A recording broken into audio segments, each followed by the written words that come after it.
বলেছে সমরেশ ঘোষ নাকি একসময় সিপিএম করতো, তারপরে কংগ্রেস করেছে, নাকি এখন বিজেপি করেছে। রানা প্রতাপ রায়ের ভয় লেগে গেছে, ও আমাকে স্বপ্ন দেখতে শুরু করেছে। তাই রানা প্রতাপ রায়কে কালীঘাটের দিন দেবী আছেন, কালীঘাটের দেবী তাকে স্বপ্ন দিয়েছে হয়তো সমরেশ ঘোষ কংগ্রেস করতো। সমরেশ ঘোষ আমি কলেজের 3 বছর এসআরআই করেছি, সেই হিসাবে দেখতে গেলে আমি হ্যাঁ সিপিএম করেছি, কবে কংগ্রেস করছি আমার বাবাও জানে না, উনি কি করে জানেন আমি বুঝতে পারছি না। তো সেই রানা প্রতাপ রায় আমাকে প্রশ্ন করেছেন নাকি কে সমরেশ ঘোষ সেটাকে আগে কংগ্রেস করতে আগে সিপিএম করতে, তার কি জাত? সে আমার জাত নিয়ে প্রশ্ন করছে, আমার চরিত্র নিয়ে প্রশ্ন করছে। হ্যাঁ রানা বাবু, আমি আপনাকে প্রশ্ন করতে চাই, আপনি কোন দল করতেন সবার আগে? শুনেছে নাকি আপনি এখানে গাছ চুরি করতেন, গাছ চুরি করে আপনি নাকি টাকায় গাছের গতি বিক্রি করতেন? আর আপনি আমার চরিত্র জিজ্ঞেস করছেন, আপনি আমার জাত জিজ্ঞেস করছেন। গাছ চুরি করতে করতে আপনি নকশাল আন্দোলন করেছিলেন। নকশাল আন্দোলন করার পরে এখানকার একজন এলসিএম আছেন, তার নাম বিশ্বনাথ মুখোপাধ্যায়, তার পা ধরে আপনি সিপিএম করেছেন। এখন তৃণমূল কংগ্রেস করছেন। 2024 সালে বিজেপি করতে এসে লাভ করে বের করতে হতো বিজেপি পার্টি অফিস থেকে। আপনি আমাদের চরিত্র জিজ্ঞেস করছেন, আপনি আমাদের চরিত্র জিজ্ঞেস করছেন। আপনি কেমন ছেলে পয়দা করেছেন, আপনি কেমন ছেলে পয়দা করেছেন আমাদেরকে চরিত্র জিজ্ঞেস করছেন। আপনার ছেলে এখানকার একজন নারীকে ধর্ষণ করতে গেছিল, আপনি আমাদের চরিত্র জিজ্ঞেস করছেন রানা প্রতাপ বাবু। তাও আদিবাসী মহিলাকে ধর্ষণ করতে গেছিলেন আপনার ছেলে। অবশ্য আপনার ছেলের দোষ নয়, যেমন গাছ তার তেমনই ফল হবে, আপনার ছেলের দোষ নয়। আপনি নাকি বলেছেন যে আমাদের নেতা অরূপদা পরবর্তীকালে সুকুমার শুধু পা ধরে ক্ষমা চাইবে। 2026 সালে আপনাকে পা ধরতে না হয়, আপনাকে বিজেপি জেলা পার্টির বাইরে দারোয়ান বলে দাঁড় করিয়ে রেখে দেবো, তখন খেয়াল রাখবেন। সুতরাং বড় বড় কথা বলবেন না, আপনাদেরকে বগলে চুল বড় করি। আপনি বলে আপনার দাদা বিহার থেকে ঘুরে এসেছে, সুতরাং বেশি গরম খাবেন না। এখানে দাঁড়িয়ে দাঁড়িয়ে বলে যাচ্ছে, এখানে ভবানীপুর এলাকাতে দাঁড়িয়ে দাঁড়িয়ে বলে যাচ্ছে বেশি গরম খাবেন না। গ্রামে গঞ্জে গরু ছাগলে গরম খায় জানেন তো, আর গরম খেলে কি করতে পাল দিতে হয়, তখন কোন দিক দিয়ে কেমন করে পাল খেয়ে যাবেন বুঝতে পারবেন। সুতরাং বেশি গরম খাবেন না। রাজনীতি করছেন, মন দিয়ে রাজনীতি করুন, ব্যক্তিগত শত্রুতার জায়গায় যাবেন না, হলে 2026 নির্বাচনের পর আপনার হাল কুকুরের মতো করবো। এই কথা এই ভবানীপুর অঞ্চলে দাঁড়িয়ে বলে গেলাম। আমি যে কথাটা এখান থেকে বলতে চাই, রাজনীতির জায়গায় থাকবে, রাজনীতির সঙ্গে ব্যক্তিগত শত্রুতা একদম জড়াবেন না। কারণ আপনার দাদা তিহার থেকে ঘুরে এসেছে, মনে রাখবেন কেন্দ্রের সরকারটা আমাদের আছে, আর পশ্চিমবঙ্গের সরকার পরিবর্তন হতে বেশি সময় লাগবে না।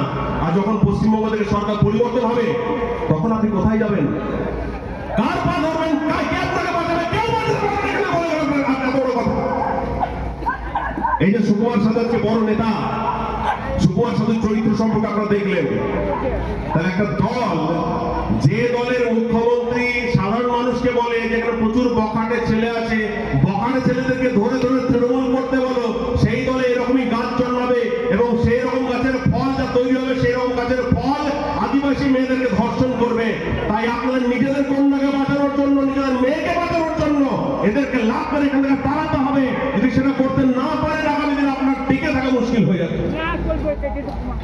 এখানে কমিউনিটি হল আছে সামনে, যারা যারা এখানে বসবাস করেন তারা ভালো করে জানেন, তিনি রাত 12টা 1টা অব্দি এখানে মাতন করে যান, করে নিন। 2026 এপ্রিল মাস অব্দি যতটা পারেন মাতন করে নিন, তারপর সমস্ত মাতন বান্ডিল করে আপনার পিছনে ভরে দেবো। এই কথা এই যে ভবানীপুর অঞ্চল থেকে বলে গেলাম। সুতরাং আবার একটা কথা বলছি, রানা প্রতাপ বাবু বেশি গরম খাবেন না, একদম গরম খাবেন না। কারণ আপনাদের মতো যে সমস্ত লোকেরা গরম খায়, কি করে ঠান্ডা করতে হয় বিজেপি ভালো করে জানে। কারণ আমাদের নেতার নাম হচ্ছে জগন্নাথ চট্টোপাধ্যায়। জগন্নাথ চট্টোপাধ্যায় আপনাদের মতো মালকে রাত্রেবেলাতে ডিনারে খেয়ে সকালে হেগে দেয় বাথরুমে। সুতরাং একদম ফালতু কথা করবেন না। আমি আজকে বিশেষ করে ওনাদের জন্য এসেছি, আমার শরীর আজকে একটুখানি ঠিক নেই। তো যেদিন আগে থেকে ওনাদের এই বক্তব্য শুনলাম, বুঝতে পেরেছি যে যেদিন থেকে রাজনগর ব্লকে বিজেপি সভা করতে শুরু করেছে, সেদিন থেকে চোখের মুখে যেমন নুন পড়লে ছটফট ছটফট ছটফট করে, সেই দিন থেকে এখানকে যে সমস্ত চ্যাংড়া নেতাগুলো আছে, যে সুকুমার সাধু এবং রানা প্রতাপ রায়, তারা ছটফট ছটফট করতে শুরু করেছে।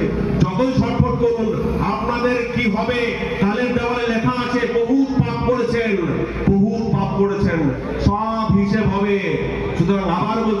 রকম খাবেন না, পাল খেয়ে যাবেন। আজকে যে কথাটি এই মঞ্চ থেকে বলতে চাই, আগামী দিনে এই সমস্ত ক্রিমিনালদেরকে বাদ দিতে হবে এবং বিজেপির হাত শক্ত করতে হবে, যাতে আপনার বাড়ির কন্যা সন্তানটি সুরক্ষিত থাকে, যাতে আপনার শিক্ষিত ছেলে চাকরি পায়, যাতে আপনার কন্যা সন্তান রাত্রি 8টার পরে যদি বাড়ি না ঢোকে আপনাকে দুশ্চিন্তা করতে না হয়, যাতে এখানে উত্তরপ্রদেশের মতো শাসন হয়, যাতে আপনার কন্যাকে যদি কেউ হাত দেয় রাতারাতি সে খবর হয়ে যায়, সেই রকম শাসন পশ্চিমবঙ্গে প্রতিষ্ঠা করতে হবে। এখন 1000 টাকা লক্ষ্মী ভান্ডারে ভুললে হবে না। আমি যে কথাটি বলতে চাই যে মায়েরা, আপনাদের বাড়িতে কন্যা সন্তান আছে, পুত্র সন্তান আছে, তাদের শিক্ষার কথা ভাবতে হবে, তাদের রোজগারের কথা ভাবতে হবে। পশ্চিমবঙ্গে বেকারত্ব জায়গায় চূড়ান্ত জায়গায় চলে গেছে। পশ্চিমবঙ্গে এখন গোটা পশ্চিমবঙ্গের রাজ্যে যে টোটাল ঋণ, সেই ঋণের যে টোটাল পরিমাণ, সেই পরিমাণ যদি প্রত্যেকটা পশ্চিমবঙ্গবাসীর ঘাড়ে চাপানো হয়, প্রত্যেকটা নবজাত শিশু থেকে শুরু করে যে মুমূর্ষু বৃদ্ধ, তার ঘাড়ে প্রায় ৭৮,০০০ টাকা করে ঋণ চেপে আছে এই রাজ্যের মাননীয় মুখ্যমন্ত্রীর দয়ায়। তাই আপনি ভাবছেন যে 1000 টাকা দিয়ে মেলা কাজ হচ্ছে, 1000 টাকা নিয়ে যেটা হচ্ছে, আপনারা স্বাধীনভাবে কারোর বিরুদ্ধে প্রতিবাদ করতে পারেন না। যখনই আপনি এই সরকারের বিরুদ্ধে কোনো কিছু বলতে যাবেন, তখন এইখানে রানা প্রতাপ রায়দের মতো নেতারা বলে, তোর তুই যদি বিজেপিকে ভোট দিস তাহলে তো 1000 টাকা বন্ধ করে দেবো, তুই যদি বিজেপির মিছিলে যাস 1000 টাকা বন্ধ করে দেবো, তুই যদি বিজেপির হয়ে ফেসবুকে কোনো পোস্ট করিস তো 1000 টাকা বন্ধ করে দেবো। ওরা মনে করে এই 1000 টাকাটা ওনার বাবার পকেট থেকে আসে। এই 1000 টাকাটা আপনার টাকা, আমার টাকা। এই যে কলার দোকানে যখন আপনি 1 কেজি কলা কেনেন, যখন ক্লিনিক প্লাস শ্যাম্পু কেনেন, যখন ডাব সাবান কেনেন, তার থেকে ট্যাক্সের একটা অ্যামাউন্ট সরকারের খাতায় যায়, সেইখান থেকে সরকার 1000 টাকা করে ট্যাক্স, 1000 টাকা করে হচ্ছে এই সমস্ত জনমোহিনী প্রকল্পগুলোতে খরচ করে।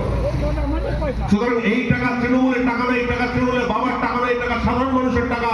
আর সরকারের প্রকল্পের জন্য কোনো তৃণমূল হয় না, কোনো সিপিএম হয় না, কোনো কংগ্রেস হয় না। সরকারের কাছে তৃণমূলও সমান, বিজেপিও সমান, সিপিএমও সমান।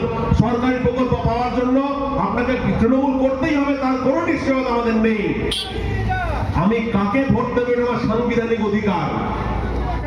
তাই বলে আমি যদি অন্য কোনো দলকে ভোট দিই বলে তুমি আমাকে সরকারি প্রকল্প থেকে বঞ্চিত রাখবে, এরকম হয় না। এটা পাপ, এটা অন্যায়। এই অন্যায়ের বিরুদ্ধে আমাদেরকে রুখে দাঁড়াতে হবে। আজকে যখন আমরা বাড়ি করেছি, এই বাড়ি করার জন্য আমাদেরকে কাঠ মানি দিতে হয়েছে। কেন দেবো? আমি 1 টাকাও কেন দেবো? আমার হকের বাড়ি পাওয়ার জন্য 1 টাকাও কেন কাঠ মানি দেবো? এই সমস্ত কিছু থেকে মুক্তি পাওয়ার জন্য আমাদেরকে 2026 সালে দুহাত ভরে ভারতীয় জনতা পার্টিকে ভোট দিতে হবে এবং পশ্চিমবঙ্গের বুকে রাষ্ট্রবাদী সরকার প্রতিষ্ঠা করতে হবে। আমাদের শিউরি বিধানসভাতে যিনি আমাদের প্রতিনিধি, যিনি আমাদের নেতা শ্রী জগন্নাথ চট্টোপাধ্যায়, তিনি একজন পরাজিত প্রার্থী হওয়ার পরেও তিনি যে সমস্ত কাজগুলো করেছেন, সেই সমস্ত কাজ করার ক্ষমতা বিকাশ রায়চৌধুরীর বাবারও নেই। যে সেলাইন দিদিমণি আছেন শতাব্দীরাই, তারও বাবার ক্ষমতা নেই। এই জগন্নাথ চট্টোপাধ্যায় শিউরি থেকে ভোর 5টার সাথে একটি মেমু দিয়েছেন যে ট্রেনটি ধরে আবার শিউরিবাসী কলকাতা গিয়ে রাত্রের মধ্যে বাড়ি ফিরে আসতে পারে। এই জগন্নাথ চট্টোপাধ্যায় এই যে শিউরি থেকে নলাকুণ্ডহিত পর্যন্ত রেল প্রকল্পের কাজ শুরু করেছেন এবং সেই রেল প্রকল্প কাজ শুরু করার যখন বিষয়ে আমরা ফেসবুকে পোস্ট করেছি, তখন এইখানকার রানা প্রতাপ রায়রা বয়াকার ল বলে কমেন্ট করেছেন। তিনি আবার এখানকার ব্লকের ভাইস প্রেসিডেন্ট। এই তো চরিত্র। তিনি আবার পরের চরিত্রে কথা বলেন। সুতরাং আগামী দিনে পশ্চিমবঙ্গে ভারতীয় জনতা পার্টির সরকার গড়ুন এবং প্রত্যেকটা নারীকে সুরক্ষিত রাখুন। যে 1000 টাকা লক্ষ্মী ভান্ডার মায়েরা পাচ্ছেন, সেটি অন্নপূর্ণা যোজনার মধ্যে 3000 টাকা পান। সেই জন্য ভারতীয় জনতা পার্টিকে ভোট দিন এবং যাতে পশ্চিমবঙ্গে নতুন শিল্প হয়, তার জন্য ভারতীয় জনতা পার্টিকে ভোট দিন। প্রত্যেক বছর যাতে পরীক্ষা হয়, তার জন্য ভারতীয় জনতা পার্টিকে ভোট দিন। যেন জেবিটি ট্রেনিং বাই ধরনের মাধ্যমিক